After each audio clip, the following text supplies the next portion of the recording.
I'm Katie. Welcome to my studio. I have been sewing for about 8 years now, and sewing bags for about 3. And I have to say, I am a self-confirmed pattern maverick. I am just not good at following instructions. I always have the feeling that I can change things to be just a little bit more the way I want them. And so today I'm launching a series of bag making videos talking you through some of my go-to ways of adjusting patterns to suit exactly how I want them. So I'm a huge fan, just to be clear, of pattern designers. They do an enormous amount of work. They make beautiful bag patterns. They're usually so clear and so valuable. So I am a bag pattern buyer and a pattern designer supporter. However, I like to buy their patterns and then just tweak them to be a little more to what I am envisioning. And if you are a little short on cash, which is totally understandable in a hobby that can be very expensive, there's also a ton of awesome free patterns out there that if you learn how to make all of these adjustments, you can really change a simple free pattern into exactly what you are looking for. So today I'm going to teach you a couple different ways of changing the size of patterns and their pieces so that they will then all still fit back together beautifully. So if that's the thing you're interested in, stay tuned and we'll get into it. Okay, so for my example, I'm using the Baker Street bag from Sew Sweetness. This is a free pattern available on her website. I will link it in the description box below. But I think it serves a good example for what we're going to talk about here. So this is the pattern printed the way it's meant to be at 100%. If you check the scale on the little square, it's exactly 1 inch. So this is how the pattern piece was designed. All of the other pieces in the pattern will fit it perfectly. This pattern has a side and bottom gusset that's all one piece. It goes all the way around and wraps around the bag. Like many pattern pieces, this is cut on the fold, so this is only half and you mirror image it on the other side. I'm sure you've encountered that plenty of times. So if, for example, you wanted to make this bag bigger, I'm going to be talking about enlarging bags in this whole video, but everything that I say is going to be true of making them smaller as well. So often what you hear about for enlarging bag patterns is printing it out at not 100% scale. So this one is about 1/15. You can see that the 1 inch square measures a little more than 1 1/8. And so, as you can tell, this is going to make a bigger bag. I don't know if you can see through here. However, there are a couple downsides. It's easy in theory to figure out how this works, but there are a couple of problems. 1/15 was the biggest. I could print this pattern piece and have it fit on a single sheet of printer paper, like 8.5 by 11 printer paper. You can print larger and use the poster setting on your printer, and then you would have to tape them together to make the piece that you want. But that's a little bit of a hassle. You risk having things not line up quite right. If you've ever sewn PDF garments, which involve a lot of taping, you get pretty tired of it. And so it's not my favorite technique, but it definitely works. And if you're looking to just make all of the bag bigger, that is a good way of doing it. There are a couple things to note. So this pattern piece has the seam allowance included. This pattern piece has a 1/2 inch seam allowance. 1/2 inch multiplied by like 115% is about 9/16 of an inch. So that's not a huge difference, but that difference would get bigger the higher the percentage you increase your pattern piece by. So probably at 9/16 of an inch, I would just keep going with a 1/2 inch and it would very likely work out fine. But if I were doing this pattern at 1.5 times 150%, then suddenly your seam allowance would be 0.75, 3/4 of an inch seam allowance. And that's getting to be a thing that you would want to take note of. I have a video that I'm planning coming up about talking about seam allowance for round curves, and the difference between 1/2 inch and 3/4 of an inch would really make a difference around this curve, and your gusset piece might not fit the way you want it to. So that's a thing to note, but as long as you're staying pretty close, I would guess, I haven't done this, but like, making it smaller, doing like 85% up to like 115, 120% would probably be close to fine. But once you start really enlarging or shrinking, you are going to have seam allowance problems. The other thing to know about just doing a percentage change for for a pattern from like So Sweetness or many other pattern designers is that there aren't pattern pieces for the gusset. It's a rectangle and she just gives you the cut size. I don't have it in front of me, but you would need to multiply that by 115% too. So this is not the pattern piece size, but say the pattern piece is a rectangle that is 12 inches long by 5 inches wide.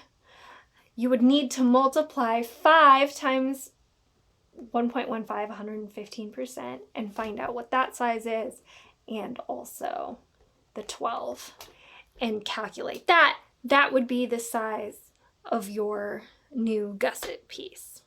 However, this pattern also then has you edit this pattern piece to make angles, and you'd have to do some calculations to do that, or pick your own numbers, figuring that as long as you are consistent that it would be fine. You'll just be adjusting, the width at the top of the gusset or whatever. So that's up to you, but it's a thing to take note of. You'll want to be careful if you are doing bigger variations on the percentage change. Okay, another way that you can alter a pattern piece is this is the 100%, the 1 inch is exactly 1 inch piece again. I've set the other one aside. I don't think we're coming back to it, but we'll see. The other way you can do it is to take your pattern piece and make changes to it without multiplying them. So say I like the size of this piece, but I actually want my finished bag to be longer. Instead of multiplying it, all right, here it is coming back. So when I've made this bigger, right, I've made it wider, I've made it taller, I've made this curve bigger as well. 115% isn't quite enough for you to really notice that, but it is true. This curved edge is bigger. If we didn't want to do all of those changes, or we wanted to do them in a more controlled manner, we could start with the 100% piece and change this. So this piece here is cut on the fold. So any change we make to this piece on this axis will get multiplied by 2. So say I wish that this piece were 1.5 inches bigger total. I'd like my final bag to be 1.5 inches wider. I can come up here. 1/2 inches is 3/4 inch. I can line this up with my 3/4 inch on my ruler, and I can draw a new line. Hopefully you can see that. Yeah, looks good. And I can draw a new line. This here is 3/4 inch. This will now be the fold instead of this here. And our finished bag will be 3/4 inch multiplied by 2 wider. Then I can just extend this line. This line here is straight. There was a curve over here, but that's already finished. So we can easily just extend the straight line on both the top and the bottom, preferably straight. And now you've got a pattern piece that is 1.5 inches wider.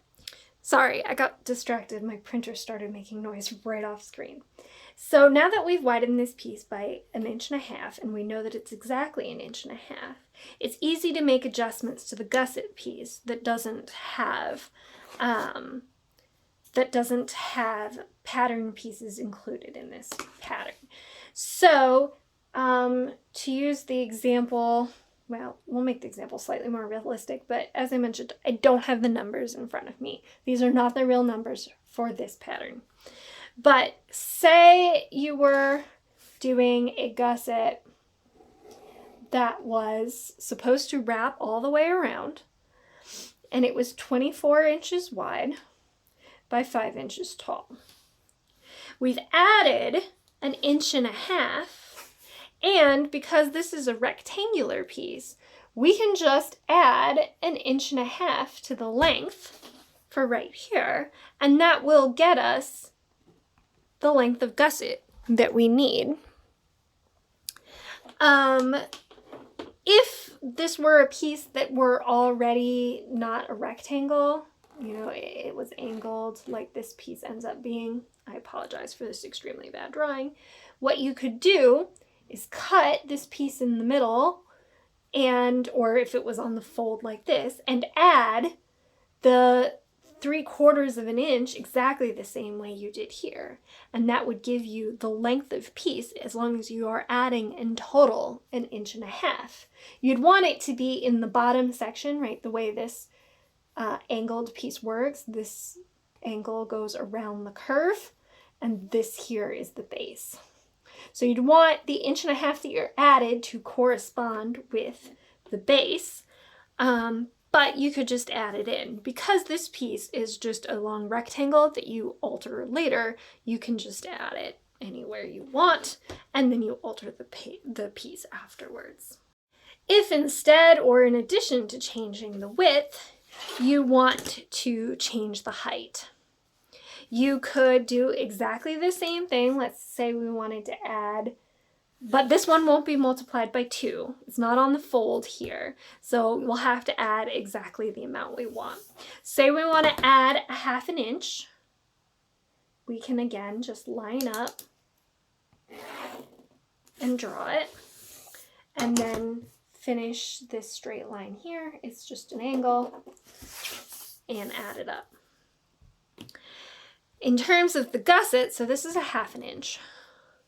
In terms of the gusset, you're going to need to, again, multiply that by 2, right? Because if you're thinking about where the gusset's wrapping around, it's got this extra 1/2 inch, then it goes around the piece. Let's pretend you're not adding to the width.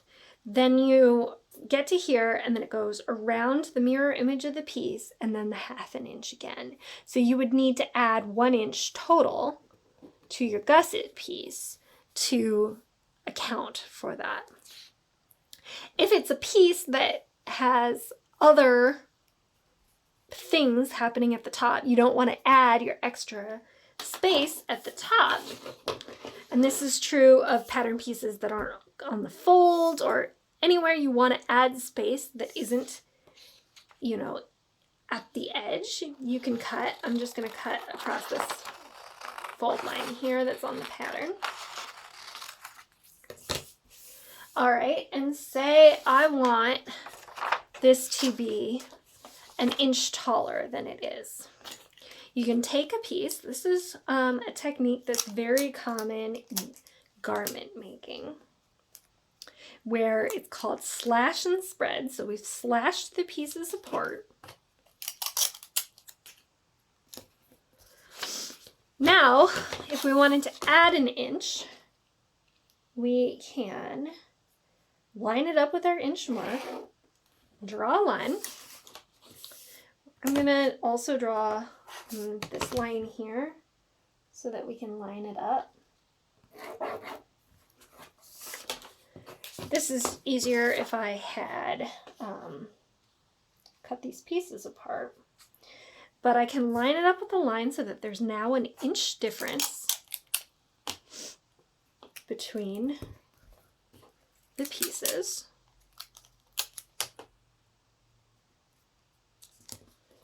And my pattern piece is now an inch taller.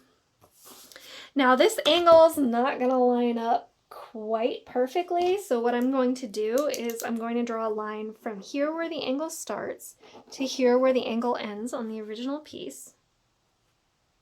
And it's not going to be very different at all. And I would use this as my new pattern piece. I would include the extra inch twice, right? Because it's happening here and it's happening on the other side for the gusset. But I personally wouldn't worry about any difference in like this length here happening from the change in the angle. I think that would be so minute so as to not make a difference. So that's the slash and spread if you're looking to make specific changes. Now, you know, how does this pattern piece end up? We've gotten actually pretty close in our changes here to this 115%, but it's easier to calculate what the new pieces should be, in my opinion. You may feel differently. How to change those gusset pieces instead of multiplying them by what can sometimes be a weird fraction. Okay, for this last example, I've switched bag patterns and pieces. This is the Kennedy bag, also by So Sweetness. I'll link it below. This is a messenger bag pattern, and this is the side panel. Here, hold on. I have one of these nearby. So, this is the messenger bag here. I've made a variety of alterations, but it's this side panel piece. I'm trying to get it in frame here. All right, between the front and the back. I apologize. I'm not properly framed for this.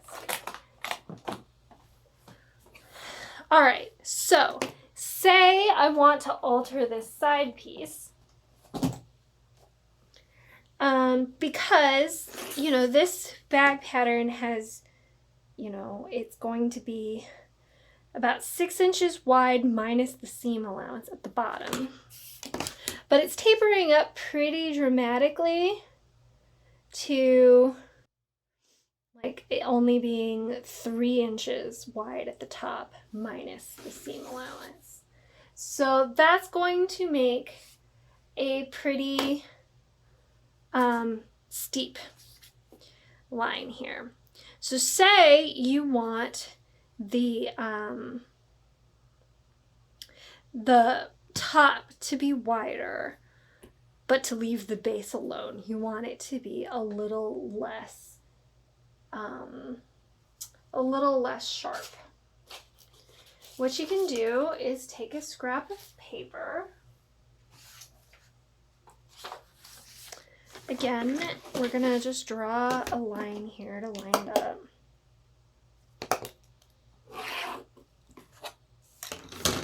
Line this piece up. It's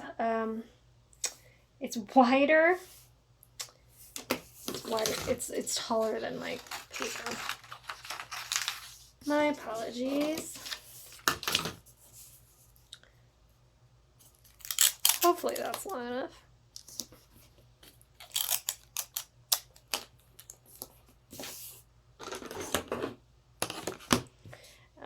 we'll draw a line to line this up. We'll take our pattern piece and line it up to that and tape it down.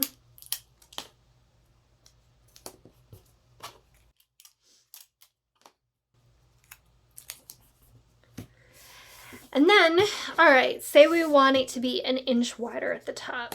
We want it to be 4 inches instead of 3 inches.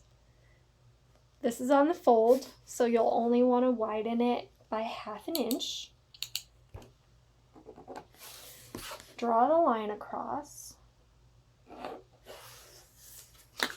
And then you can just connect it down to this bottom here on the fold.